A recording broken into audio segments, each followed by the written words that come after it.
After a few days of exploring Paris, we decided it was time for something a little bit different.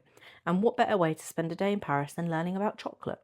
Today we're visiting Choco Story Paris, a chocolate museum experience where you can discover the history of chocolate, see how it's made, and of course, probably the most important part, taste some too.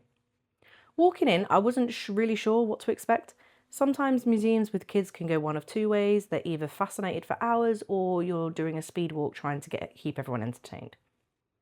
But honestly, this one was a really good balance because it's interactive and there's something to look at around every corner. One thing I actually loved was that it wasn't just about eating chocolate, although obviously that was a highlight. We learnt about where chocolate comes from, how cocoa beans are turned into the chocolate we know today, and how different cultures have enjoyed it throughout history. It was actually really interesting seeing the process behind something we all know and love. The boys loved that there were things to see and do rather than just reading information on walls, because let's be honest, with young kids, you can only expect them to stand still and listen for so long. They were definitely more interested once chocolate became involved. One of the highlights was getting to see the chocolate making side of things. Watching the chocolatiers work and seeing how much skill goes into creating these treats made us appreciate it even more. And yes, we may have left feeling like we needed to become professional chocolatiers. There was plenty of chocolate tastings all around, and of course they had to have a chocolate slushie. What more could you want other than chocolate slushies?